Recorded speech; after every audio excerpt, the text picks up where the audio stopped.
कान्हा की दीवानी बन जाओगी, कान्हा की दीवानी बन जाओगी, कान्हा की दीवानी बन जाओगी, कान्हा की दीवानी बन जाओगी, दीवानी बन जाओगी, मस्तानी बन जाओगी, दीवानी बन जाओगी, मस्तानी बन जाओगी, दीवानी बन जाओगी, मस्तानी बन जाओगी, दीवानी बन जाओगी, मस्तानी बन जाओगी, कान्हा की दीवानी बन जाओगी।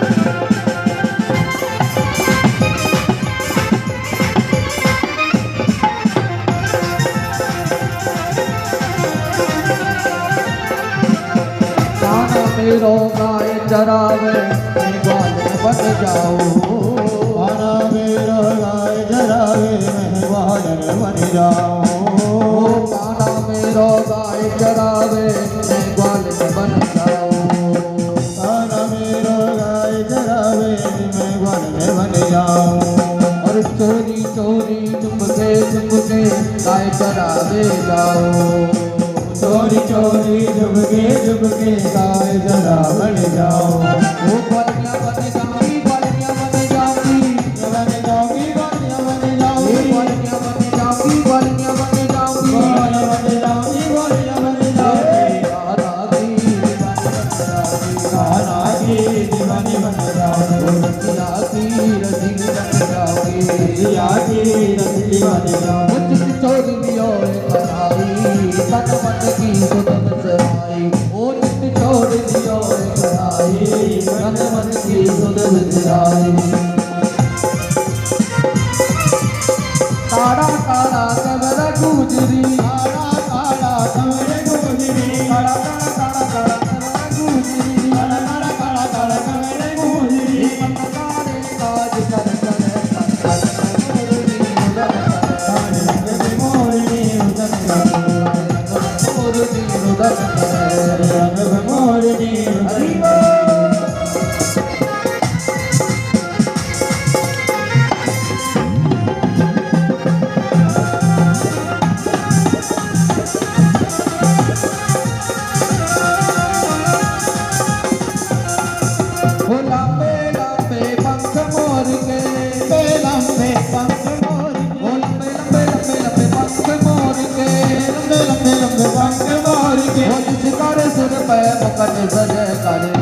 मोरनी रुदन करे, मोरनी रुदन करे, मोरनी रुदन करे, मोरनी रुदन करे।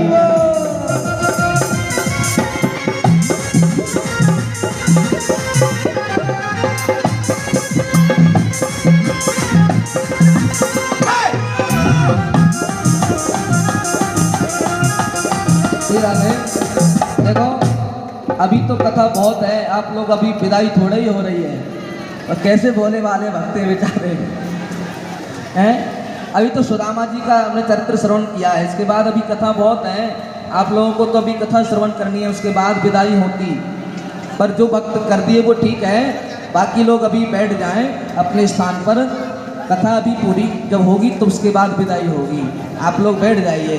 बड़े अच्छे भक्त हो भैया, अपने लिए ताली बजाओ एक बार, वाह जी वाह, सबर करो।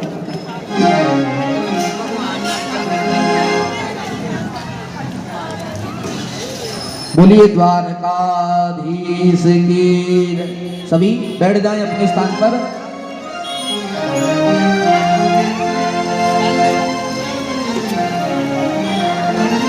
सुखदेव स्वामी वर्णन करते हैं इस प्रकार से, आज ब्रजमंडल छोड़े हुए भगवान को पूरे 100 वर्ष हो गए। आज कुरुक्षेत्र में सूर्य ग्रहण के अवसर पर यज्ञ हुआ। इस यज्ञ में बड़े बड़े संत महात्मा अबलात्मा पधारे। उसी यज्ञ में भगवान श्याम सुंदर से मिलने के लिए माता यशोदानंद बाबा, ब्रज की गोपियां, राधा रानी, ग्वाल बाल सब आए। आज भगवान का मिलन माता यशोदानंद बाबा ब्रजवासियों से हुआ। उसके बाद अपनी आराधनी शक्ति श्री राधा रानी से मिलने के लिए भगवान श्याम सुंदर गए अपनी पत्नियों को साथ लेकर के। सभी शांति बनाइए, बिल्कुल शांत बैठ जाइए। जैसे थोड़ी देर पहले बिल्कुल शांति से सुन रहे थे, ऐसे सुनिए।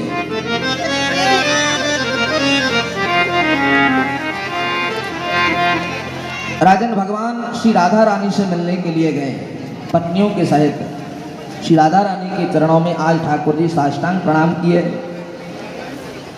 लेकिन एक बार भगवान की पत्नियों के मन में एक भ्रम हुआ। भगवान की पत्नियों ने एक दिन मन में सोचा कि हम ठाकुर जी की इतनी सेवा करती हैं, परंतु हमारा नाम तो ठाकुर जी कभी नहीं लेते। तो जब देखो तब राधे राधे गाते रहते हैं कि राधा कौन है। तो भगवान की धर्मपत्नियों ने, एक प्रसंग, एक कथा है, भगवान की धर्मपत्नियों ने क्या किया, एक दिन एक गर्म पात्र में एक गरम गरम दुग्ध भर लिया एक पात्र में, उसको लेकर श्री राधा रानी के पास गई। तो जाकर बोला कि कन्हैया ने तुम्हारे लिए दूध प्रसाद भेजा है। और श्री राधा रानी ने जैसे सुना कन्हैया ने मेरे लिए दूध प्रसाद भेजा है, तो वही दूध का पात्र तुरंत हाथ में से ले लिया अपने हाथ में और उस पात्र को मुख से लगाया और एक ही श्वास में श्री राधा रानी ने उस गरम गरम दुग्ध का पान कर लिया। अब पत्नियां लौटकर जब घर गईं तो देखा भगवान पलंग पर लेटे हुए हैं और भगवान के चरणों में बड़े मोटे मोटे छाले पड़ रहे हैं। पत्नियों ने जैसे देखा तो पूछ लिया, महाराज आप कहीं गए थे क्या जो आपके पैरों में इतने छाले हो रहे? भगवान बोले मैं कहीं नहीं गया, ये छाले तुम्हारे कारण मेरे चरणों में हुए हैं, हमने क्या किया ऐसा? तो भगवान कहते हैं तुमने जो श्री राधा को गरम गरम दुग्ध पिलाया है, तुम्हें मालूम नहीं है श्री राधा के हृदय में मेरा निवास है, मेरे हृदय में श्री राधा का निवास है। श्री राधा जो है ये भगवान की आह्लादनी शक्ति है। बिना श्री जी के भगवान कुछ नहीं कर सकते। मेन शक्ति तो श्री राधा रानी है। जैसे हर कॉलोनी में ट्रांसफार्मर अलग अलग लगा रहता है, लेकिन उस ट्रांसफार्मर के पास ही बिजली नहीं है, उसके पास भी बिजली कहीं से आ रही है। तो मेन जो कंट्रोल रूम है, बिजली घर जो मेन है, वहाँ से बिजली सभी जगह डिस्ट्रीब्यूट हो रही है। वैसे ही श्री कृष्ण की जो शक्ति है वह श्री राधा है। और श्री राधा में और श्री कृष्ण में कोई अंतर नहीं समझना चाहिए हमें। जैसे पेड़ पर लगी हुई मेहंदी हम लोगों को कैसी दिखाई देती है? बोला करो ना, हरी दिखती है कि नहीं दिखती?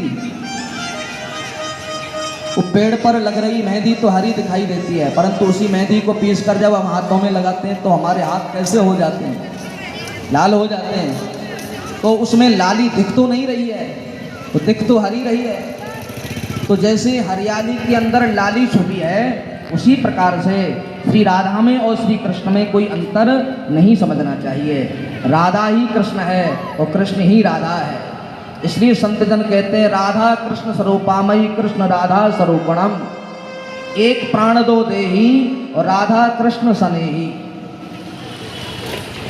प्राण एक है, शरीर अलग अलग है। इसलिए भगवान श्री कृष्ण को प्राप्त करना है तो श्री जी को प्रसन्न कर लिया जाए, श्री जी की कृपा हो जाएगी।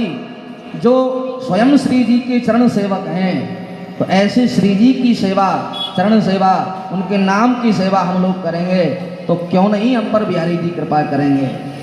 क्योंकि जो बिहारी जी उनके इशारे पर चलते हैं, जो श्री कृष्ण उनके इशारे पर चलते हैं, तो उनका इशारा हमारे लिए हो जाएगा तो हमारे ऊपर भी उनकी कृपा हो जाएगी। इसलिए हम लोग को क्या करना चाहिए? राधे राधे गाना चाहिए। और राधे राधे राधे कहने की आदत सी हो गई है। ओ राधे राधे